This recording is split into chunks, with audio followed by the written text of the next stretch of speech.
So this is the Chicago River. We dye it green so people know that we're in Irish City. Built on the backs of the Irish working man! And I say that from a palatial tower. No, Plumbers 130 dyes the Chicago River. And much like Kentucky Fried Chicken, they don't tell you the secret spice of how they do it. You have any idea of how many Irish bodies are buried in the concrete of this building? You have any idea how many fucking Irish died? Too long, the Italian mob is...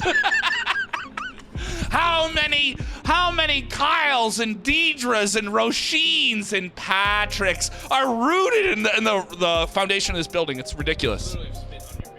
Thank you. Not even an exaggeration. It's balm. It's balm. It's balm. But no, there are an excessive amount of 30-year-olds who are lawyers acting like they're 19 down on the streets below us currently. Something we dealt with last year, something we're still dealing with this year, is what do you do with cancellations? And Tori called us the day of the battle, said she had COVID, said she couldn't do it. Now, clearly we're not going to put our audience through that risk, but it is a shame. So Grace Piotrowski is advancing to the Elite Eight. She's a killer. I think she could have gotten there on her own accord 100%, but we're glad to see her there. And, you know, it's a shame you couldn't have Tori fight her for it. Tori's a great roaster. We love Tori. Tori is phenomenal at what she does. Grace is also very good. It's very reasonable. Grace could be in the Elite Eight on her own terms, and we're glad to have her there. It's a lot of drama whenever someone drops. It's always tense for us because as a producer, you want to do like the political thing of like, you know, we don't want to disappoint Tori because clearly Tori wanted to be here fighting on her own terms. But at the same time, we don't want anyone in the Elite Eight to feel like Grace wasn't there undeservedly. That being said, both Grace and Tori deserve to be there. They could be in the Elite Eight. They're both very phenomenal writers, very good comedians. COVID did its thing, though, and it's unfortunate. So best of luck to Grace. Also, Iowa State just lost to Kansas. She went to Kansas. I went to Iowa State. So, you know, there's a little bit of beef there as far as college basketball goes, but bless Tori's soul. Dude, the fucking first week was sick. Honestly, those were, I think, two of the best shows we ever had. I really liked that. It was so much fun. I love doing the double shows. We don't do them that much because it's a nightmare, but every time we've done them for this tournament, I've fucking loved it. I'll work my way down. We're talking prelims? Okay, all right, here we go. Brandon Kiefer and Lexi Purvis. That's a hard name to have. Lexi Purvis. Anyway, I would have... No, I mean, honestly, your name is Purvis. Like, that sounds like, hey, that's either a mental disorder or a genital disorder. Either one. But she rolled with it. But Brandon Kiefer, as I've said before, is a Confederate gremlin. He is bound for this thing. He is a wild junkyard dog. And he just has a natural ability to crush human beings. And he did it. And he did it without mercy, and that's what people come to see. They want blood, they got it. Max Sorich versus Harry Breitner. That was my favorite one of the whole first thing because it was such a fucking tie. I would have actually voted Harry through. That would have been because here's the thing. Here's the reason I think that Harry didn't get through with that. And this is, I can't remember who I talked to about this, but Max had squeaked out the battle. I think he was more consistent throughout the battle. But Harry had that fucking crazy half-court shot post-battle where he did the thing with St. James. And that got the biggest reaction of the whole thing. In my opinion, stole the show. I think Emily Ogle, who was the one that sent him over, sent Max over, had already locked in her head Max had won due to the battle. However, if Harry had done that during the actual battle, had that pop, not post-battle, I think he would have gotten through. Bob Keane versus Corey Lara. Corey was a real surprise. I know Corey from Rockford. He's a sweetheart of a guy, very smart, intellectual comic, very, very well book read, and I thought maybe he was just too nice. You know, like that was something like he's a real sweetheart, too nice to this. And Bob Keane, as I've said before, is one of the most vile, disgusting, knuckle-dragging comedians. He is the skin tag of Chicago comedy. And somehow I keep finding myself at parties with him. And maybe that's more an indictment of me. And Bob beat him, but Corey hung in there. And Corey was a real surprise. Corey should be proud of himself. Aaron Klein versus Brad Klein. I had never seen Brad before. He was pretty good, but Aaron is a fucking beast, man. Just a goddamn animal, that Aaron Klein. Leah Kajanian and Greg Bartusiak. Greg Bartusiak has a big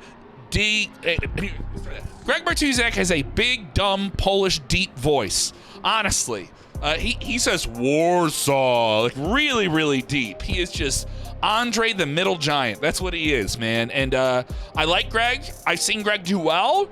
I also didn't think he's just too much of a big teddy bear, though. He doesn't come off as like harsh or mean or anything like that. And he came in really cool and collected, but Leah's a fucking assassin. I've never seen anyone more measured with their words like she is. And then at the same time can get off the script. It's very hard to do both. Daniel Waterhouse versus Dylan Mahler. Daniel won that one. It was pretty fun. I liked their battle. Daniel went through. Claire Parlett is as Irish as many of the women down here. Her name is Claire, all right? Claire Parlett. She is whiter than most toilets in this city. And Stephen Curry chose to just say, I'm going to say a dirty word and think that's going to get through it. And that doesn't hang, dude. That was also a fun one. It was the whitest woman I've ever seen versus the blackest guy we've ever had on the show. So I thought that was kind of a neat thing that we did to bring the races together. But Claire went through. She's a fucking rising star, that Claire Parlett. Matthew Mitchell versus Montre. Matthew, obviously a beast, moves through, but Montre had a bunch of good jokes in his. Montre, get the fuck out of our tournament. That's what happened with Montre. No. Was that mean? Was that rough? I'm sorry. No, Montre is just nice, but I just don't know where he's going when he starts in a weird way. And Matthew Mitchell is a technician who builds a death machine that he puts you in. Chris almost fell off the balcony. Not because of gambling debts.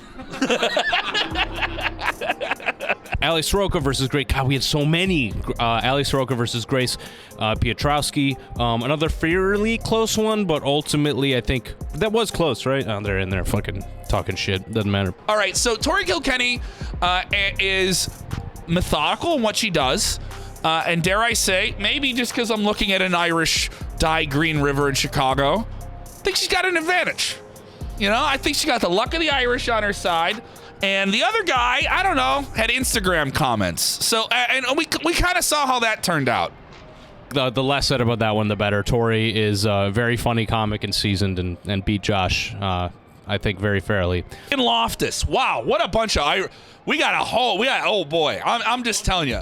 I'm telling you, all the counties of Ireland are represented. Megan Loftus versus Katie Kincaid. Katie won that, but Megan also is new to the show and has done a bunch of great stuff. Katie Kincaid do you think she hurt someone's feelings? I think if you dated Katie, that she would really crush you. You know what I mean? She has a certain snap to her. Max Schenker, Erica Switzer. Max, I forgot, made it to the final 8 last year. That guy's not to be trifled with. He's very good. And ultimately beat Erica, who's always fun on the show. Eric Emerson versus Nick Lindemann. This felt like a really lopsided one. I like Nick. He's a sweetheart of a man. He looks like he could help you fix your car. And Eric and then you go missing? Eric Emerson talks like a 1920s cartoon character. Emerson versus Lindemann. I love Nick Lindemann. Like a brother. He does the show all the time. He ate a big dick on that one, man, and I felt bad. Vladimir versus Ruslan. Here that was a favorite thing because he duped me into this being bigger than it was. So who Vladimir was supposed to face last minute drops out. I go, Vlad, you know, we're gonna have to replace you. We'll replace your opponent, and Vlad goes, I got a friend that was supposed to be in the tournament. We're both Russian-Ukrainian, and we're going to fight. I'm like, oh, my God, this is great. The political aspect of it all, the timeliness. Man, this is going to be unique. We get him on the show. Ruslan, or fucking Vladimir, is Russian. He's not Russian-Ukrainian. And then Ruslan is a fucking Asian dude. He's Asian with a Borat accent. He's not even fucking Russian-Ukrainian. He lied to me. So we never got that storyline. But here's the problem. Ruslan went and fucking stole the show. He was so much fucking fun. He's just hilarious, man. He just genuinely was really, really fun to watch and watch roast battle. And he beat Vladimir. John Silman versus Sean Banks. I don't have much to say about it. I voted for Sean. I wanted Sean to get through because I like John a lot. He did John's really funny. He's a good joke writer, and he also has a very calm kind of delivery, which I think works really well with roast battle a lot of times. And but ultimately, John went through a contested victory in that case, and then finally we ended with Tito versus Courtney Zelazny. Zelazine! Courtney! Hey, Courtney! And I do like Courtney, but Tito had, I mean, just a perfect one. I think that was Tito at his best I'd ever seen him. I mean, it was a flawless victory. All 5 jokes were just hit. But he's had this rhythm. He has a certain rhythm to what he's doing, and he had the rhythm when he was in there. And Courtney, I think, was catching up from joke 2, and he was already on, it felt like joke 4 before he got there, you know? And he also peppers in those like kind of comebacks that feel like full jokes. And he was in the pocket, and that was so fun to watch. And Courtney wasn't like shitty at all. She had a bunch of great jokes against Tito because, I mean, you've seen him. He's insane looking. You're gonna have some great jokes against fucking Tito, dude. That guy is bananas. But Tito was just, he was on a really he was on another level, and I loved it. I love seeing that when comics like get in the pocket like that, and you get to just watch them fucking do their thing. It was so great. Listen. Sometimes just being handsome isn't going to get you through. And as you can tell for Brandon Kiefer, he's never been handsome. So he has to rely on skills or something else. Kiefer has the face of someone that looks like they've been stung by bees and the swelling never went down. And I'm okay with that. He's mean. Brandon Kiefer is really fucking mean. He understands what's mean, and he's kind of like, he has this buttered grace when he delivers it to you. Like, you know he doesn't mean it, but he's going to say it. He's got to let you know. Got to say it to you. And he was way ahead of Max early. Max got a couple in, but it was all him. Max Soerich, Brandon Kiefer, great battle. It could headline any other show. Max Soerich, Brandon Kiefer could headline any other show we do year-round. That battle was fucking amazing. Kiefer won once again, like every other battle on week 1. On week 2 of the Sweet 16. Very contested, very good. It is what it is. All right. Leah Kajani and Daniel Waterhouse. Daniel Waterhouse is every band on a Coachella lineup you've never heard of. That how are they on here? You know what I mean? Like, he's every guy I don't know at Columbia College that I talk to from time to time. And also, he also had a tattoo of a naked woman on his butt with his butt on her boob. And I wanted to see it, but he showed me a picture of it. What a butt. You got a romper, fine little tushy on him. But listen, being weird, being cool, looking like you manage a gap from time to time, doesn't do it. Leah Kajanian's a killer. She's going to crush you, and she did. Oh, Daniel Whitehouse. Daniel Whitehouse, the dark horse of the tournament, did very well, by the way. Daniel Whitehouse versus Leah Kajanian, very good battle. Daniel, I don't really know him in the world of comedy. I don't see him around, and that's the beauty of the tournament, is because the random draw, comedians we don't see around compete. Daniel Waterhouse stayed with it. Daniel was a great roaster, stayed in the pocket, stayed with the rebuttals. But at the end of the day, Leah came off a little more polished. I think that's when you get into the Elite 8 round, I think that's what determines the Elite 8 round, is this undistinguishable, unquantifiable thing that is polish. Katie Kincaid, Max Schenker. Katie is a stone cold bitch. All right. I mean that. That's her power. That's her place. You know, she could be brought in to like advise sororities on how they need to handle an issue on the internet with another sorority.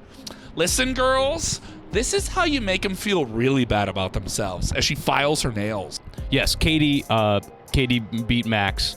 And that was a fun battle to watch. Max is so fucking funny, man. He was losing out of the gate and had the biggest comeback of the night. Katie Kincaid and Max Schenker. Woo! I'm glad I was the host and not on panel. Yet another close battle. I mean, this year we have had nothing but close battles. Katie Kincaid, Max Schenker. I believe Katie advanced, but Max Schenker brought the heat. Max Schenker is a great rider. Max Schenker is a killer. But that being said, Katie Kincaid edged him out, and I don't mean sexually. Okay? Katie is a killer. Max is a killer. Once again, I'm very drunk. Ooh, Matt Mitchell versus Claire Parlett. The traditional joke writer versus the wild, zany personality of Claire Parlett. Matt Mitchell eased it out. I think Claire wasn't at her best. I've seen Claire do better. I don't know if maybe the pressure of having to produce in a week got to her or what it was. But Matt Mitchell definitely stayed in his pocket, kept true to what he was, knew who he was, didn't cross the line. Then we had Claire Parlett versus Matthew Mitchell. Claire, what was funny about that was how much the audience did not pick up what Claire was putting down immediately. Claire went in with her big Claire, red hair, energy, and the audience was like, what? They were just like, they didn't give a shit. They were just fucking silent. And then Matthew just came in with his fucking, just his clever bullshit and ultimately won it. But Matthew's moving on, meaning that he's gonna go against Kay Ajanian. John Silman, Tito. I thought this could go either way. John Silman is hanged and banged with this. Tito has a swagger about him, but I thought Tito got it in early. He got a lead early, and John couldn't pick up. So we'll see Tito in the next one because he's going against Eric Emerson. Eric Emerson won over Ruslan. Ruslan should have gotten this far, all right? And Ruslan, I know this is weird because Ruslan's a heavy-set gentleman, but he was punching above his weight in this one. Wow. Was that good? That showcased both of them in such a fun way. It showcased Ruslan because he's so lovable. He writes funny jokes. He's got that kind of weird, he's got the weird guy thing that you just kind of like, all right, man, sorry, I should look at the camera. He's got that weird guy thing. It's so weird to look in the camera, not a human being. But he's got that thing, dude, where you're like, damn it, Ruslan, I just want you to win, even though you did do a Yo Mama joke, which went out of style 15 years ago. But I didn't give a shit. It made me so. That was the funniest Yo Mama joke I ever heard. Just for the spectacle of it all. It was so much fun. Eric Emerson, Ruslan. Dude, Ruslan was a killer, a crowd favorite. We've been talking about this. It's a contested thing. It was 2-3 on the panel. I'm glad I wasn't on the panel because if I was, Ruslan may have won. Eric Emerson, I think, is a good fundamental roaster, a better writer, but Ruslan's roasting in a second or third language of his, and I'm telling you, Ruslan is bringing the heat. And not just is he a good writer, but he's also got good clapbacks. And you can tell, it's funny when you watch it, because you can see it real time. He's like translating and being like, your mother. And it's, when you see someone translate it and then say it, you have like a greater appreciation for it. Perfect. Aaron Klein versus Bob Keane. A bit of an upset. We just did the roast of Bob Keane, kind of a favorite as far as the Roast Battle Chicago community goes. And Bob Keane versus Aaron Klein. I feel bad. I'm the one who chose Aaron over Bob. I was the deciding vote. In my opinion, it was the final joke. It was the yin yang joke, I believe, that sent me over. I was counting on my thing, joke for joke, and Aaron beat him right at the end. I was tied the entire battle until the end, and for me, I felt Aaron won that battle. And then looking at the bracket, meaning that means that Aaron is going to go against Kiefer, which is going to be so much fun. So then we had Piotrowski versus Tori Kilkenny, the battle that didn't happen. Tori got COVID and was nice and honest about it, and I felt bad, but I have them rescheduled for a later date, so I'm excited to see that. I really had both of them going up later. Tori is so good on the show, and I had her pegged for at least Final 8, maybe Final 4. But also, I think Grace is kind of a dark horse and can go really far. And the only reason I had Tori in my mind over her at the time is because Tori has more experience than her. But now that Grace is going to be going against Katie Kincaid, who won against Max Schenker, I think that either of them could take it. But Grace is really funny. Katie's really funny. I think that's a really good matchup. You can walk through it. I'm not recording at all. I was fucking recording. Roast Battle is so cool. Sorry. No, it's all good. Roast Battle's the best. Dude, they have the most producers walking through the most doorways at any given time. Don't you have any cut cleaning that you have to be doing? Why it's called Star Brown. Oh, so that's why I don't know why. You should not recognize. Good night, babe. I could have. That's so much better than I'd like to give a shout out to all my homies in Chicago, Hilton, Little Village, what up, Humble Park, all day, every day. What was the question? How you gonna win? How am I gonna win? Bro, I'm gonna body it, bro. I'm gonna come clever. Know what I'm saying? I got fucking Paw Patrol on my side. It's gonna be crazy. We're gonna lock them up. We're gonna do 1-2 on the face, take some body blows, and you're fine. Don't worry about it. Don't worry about it. Look at that little smile, look at that little scoundrel smile. Listen, you were here in the green room talking about giving you Tums earlier. Are you a little sick to your tummy from this battle, bro? Fill me in on your mental state and your physical state. No, I'm not. I just mostly so my tummy gets rumbling for big things. I get adrenaline. And this is going to be a big battle. I'm excited. It's definitely going to be the most challenging one yet. We're going to bring a great roast to the people, and I feel like it's in me. You just got that dog in. I got that dog in me. Well, okay. All right, this is good. Guys, give it up for Tito. He just got back from Mexico. How nice is that? We were worried he wouldn't make it here, but he took a trip. Great for his mental health, all right? Mexico, beautiful beaches, endless rainforest, no national age of consent. It's everything he needs to relax for a little bit. Look at this grown-ass Chicken Little. Bro, how are you almost 30, but you look like you still get molested? It's unbelievable. You're a 40-year-old bisexual landlord. Don't talk like Jesse Pinkman. It's weird. It throws all of us off. Tito is creepy. You can see he's got the nails painted. He's kind of a Buffalo Bill if Buffalo Bill made a human skin suit say Vans off the wall. But you look like you only use Vans that light up, bro. Fuck out of here. That's Rich coming from, bro, we get it, bro. You look like you just want to relax and take some pictures, right? How are you gonna look like, Joe? Your hair looks like toilet carpet. You're a real butt pirate of the Caribbean, all right? You look like if Johnny Depp shit his own bed. Thank you, Cuckleberry Finn. That was amazing. Bro, how am I getting roasted by a dude with the voice of an old-timey cartoon detective? You know? He looks like he gets drunk at parties and activates Go-Go Gadget shoulder rubs. Tito talks a big game. I don't know if he is fake tough, all right? He's not real tough. Tito looks like he'd say a lot about stealing your girl and then slide in her DMs with kitty videos and recipes. Eric's girlfriend's so young. They met on a dating app called Kinder.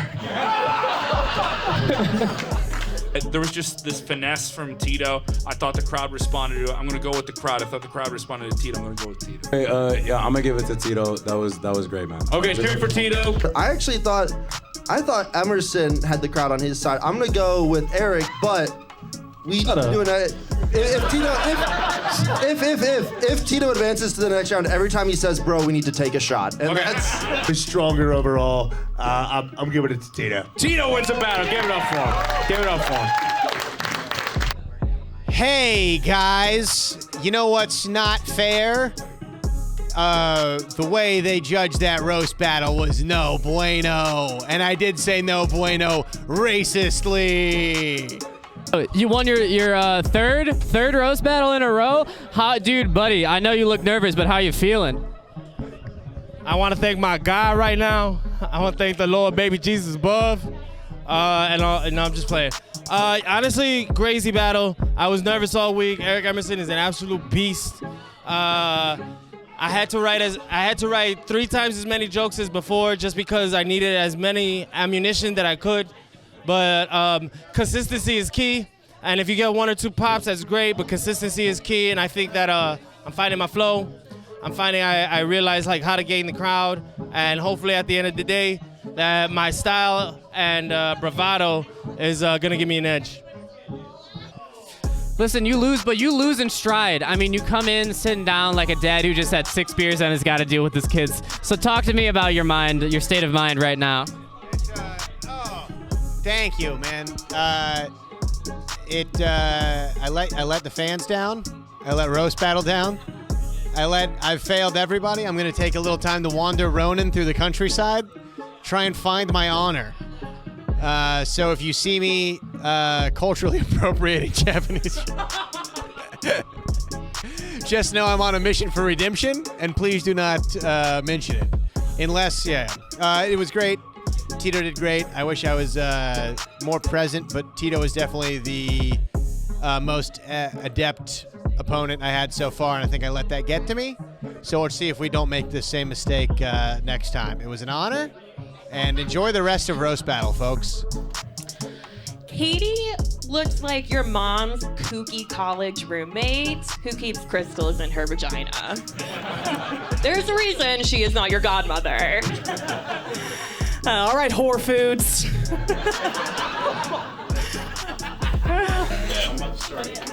Okay, the stakes are very high. My nerves are very high. Closer. The brink of our friendship is close to the edge.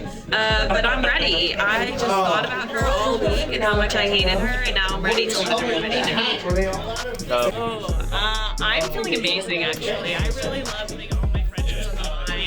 What's the life without a little risk, you know? So, yeah, Grace and I are famously very good friends, both bisexual white women. So, we're kind of like a TJ Maxx ad that's going to end with us like blasting on stage. So, it's going to be really great. Do you think it's problematic that Chicago Roast Battle is putting the only two bisexual women left in the tournament against each other during Women's History Month? Actually, no, because I think it's the hottest thing they could possibly do, because we're going to be soaked up there. Grace looks like she would ask if her Nuva ring came in rose gold. Katie is a youth group kid, so she thought she was going to save herself for Jesus. Turns out she'll give herself away for any woke man bro with daddy issues who cares a little too much about how many followers he has. Grace looks like she writes Yelp reviews on low-income neighborhoods. All right, Katie can cunt. We're both gay, so that makes sense. Except only one of us gets it.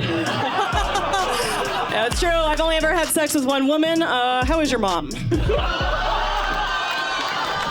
right! Get that bitch! Katie, as you can tell, is an improv person. But for some reason, her dates don't realize it until they say, no, I'm not going home with you. And she says, it was supposed to be yes and. Yes and you will regret it. So Grace was actually in a sorority in college, but she was brought in mostly for diversity, you know. They had enough hot girls, but not enough third wheels. Katie and I are real friends. Well, we were. But Katie's personality is what happens when a Disney Channel star doesn't do drugs. And it's way more embarrassing to hang out with than when they do. So Grace has described herself as a pick-me girl around guys, which means that she likes drinking beer, you know, watching football, and saying things like, it's okay, Kyle, she was definitely asking for it. Katie is from Indiana, whose state motto is the Crossroads of America. Because like people driving through the state of Indiana, anyone having sex with her is just counting down the minutes till it's over and really regretting having ever been in it. So Grace is actually a huge advocate for Black Lives Matter. So much so, she actually only lets black people go down on her because in her words, they can finally get a taste of white privilege. That was kind of weird. Felt like a bullying session in high school. Anyway, as I was saying, I'm gonna have to go with Katie. Okay, Katie gets a vote. Give it up for her. Katie, you are a stone cold bitch. You are. I don't want to ride in a car with you for more than 45 minutes. And that's how I know this is good. I'm going to go with Katie. You had the teeths out tonight. Okay. 2 for Katie. Grace was saying, "Oh, you look gay," and Katie was like, "I fucked your mom," and so that's a little insane to me. I don't know if you heard me earlier. I was talking about after roasts, crying in the car. Grace, I really just hope you got 10. I'm gonna give it to Katie. Okay, Katie wins the roast. Give it up for her. I feel amazing. I went up against my great friend Grace, and we're still friends afterwards, which is great. But the set did end with us finger blasting on stage, which did get a round of applause from the audience. I told her I'd fuck her mom, and it was a done deal. You know, I love her so much, and we'll make out later. It'll be great. Really disappointing.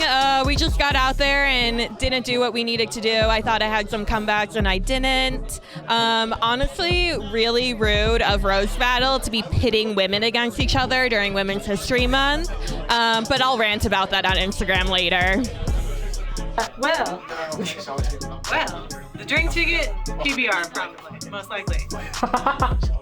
I'll think about it for too long and then I'll get a PBR. The roast, very excited I'm roasting Matt. Matt Miller? Mitchell. Mark Miller? All right, well anyway, regardless, hopefully I'll remember. Very excited to be in the top 8. Let's roast! Matt, you fucking slob.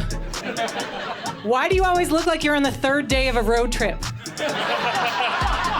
Leah is Armenian, like the Kardashians. Yeah, this is actually a base model Chloe before you pay for all the upgrades. Yeah, it's true. It's true.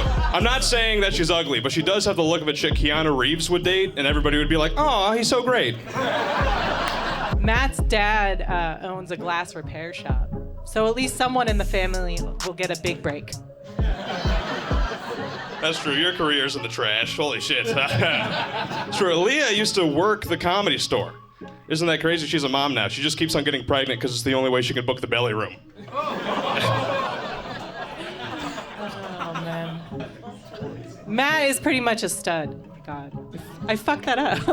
Oh, no. Matt is pretty much a spud. He's a potato. You're just jealous. I'm young. I got so much to look forward to. It's hard for you to look forward to anything, mostly because your nose gets in the way. Matt's just jealous because my nose can satisfy his girlfriend better than he can.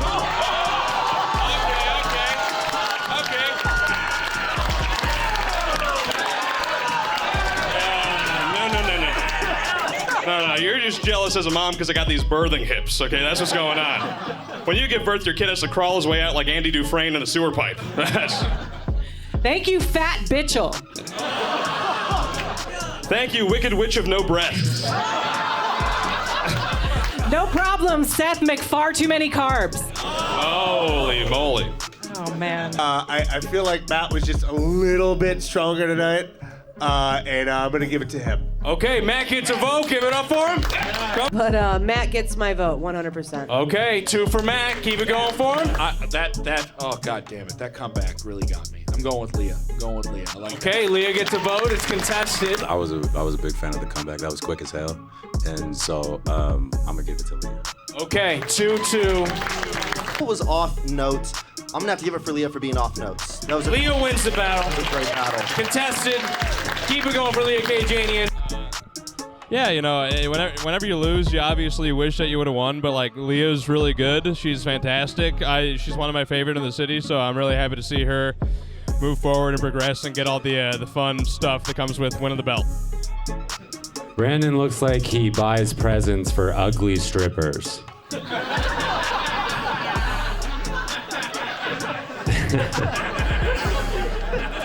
You shouldn't call your mom a stripper. Oh, come on!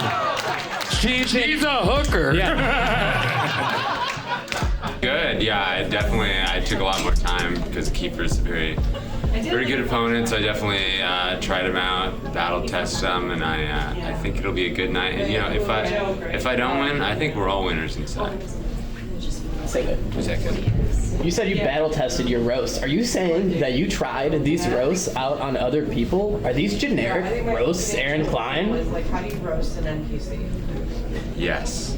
I put them into GPT. Is there a B or a P? GHB. I have HIV. I'm HIV positive. And An escort is what they call it, Brandon. You should know that. I gave you a discount. What do you do? Aaron is a fucking serial killer. I don't know if you recognize him from following your girlfriend home from the train. Literally a chemistry major in college. He said his goal was to make the roofie better. success! Brandon's last name is Kiefer. It used to be Kiefa, but he changed it because he prefers a hard R. You're like a triple threat, you know? He's like hot like Bundy, you know? the essence of Dahmer and the jokes of Gacy. Literally, I agreed to do this in exchange for him to tell me where the women are buried.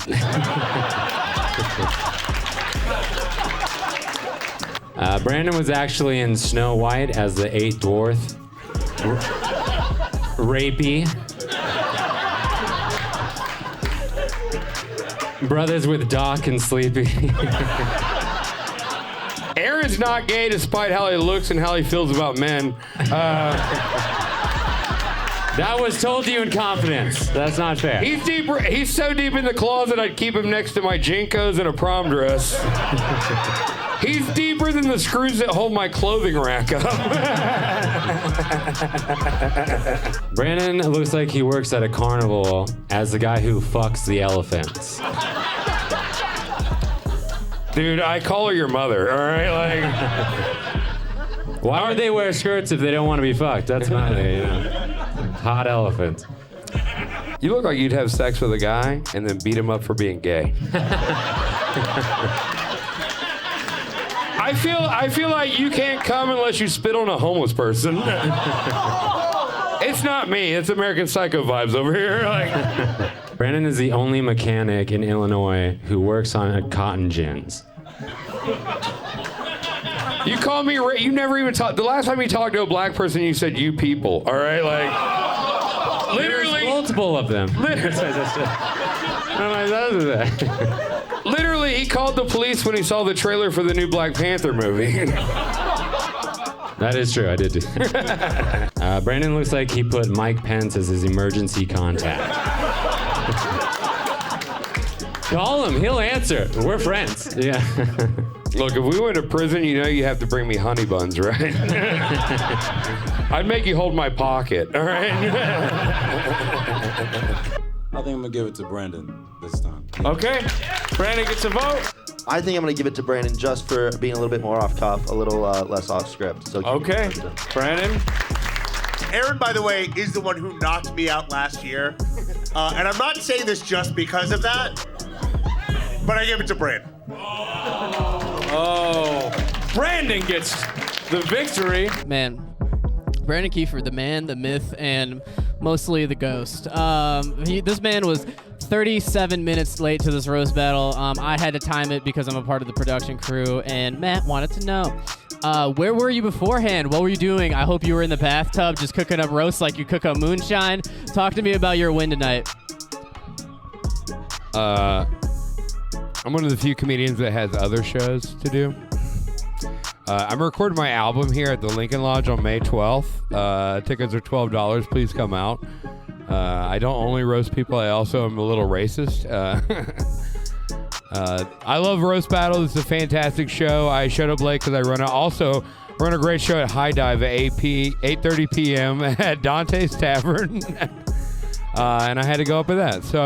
But this is a great tournament. I love this tournament. I'm glad I'm a part of it. And you guys should come out. It rules.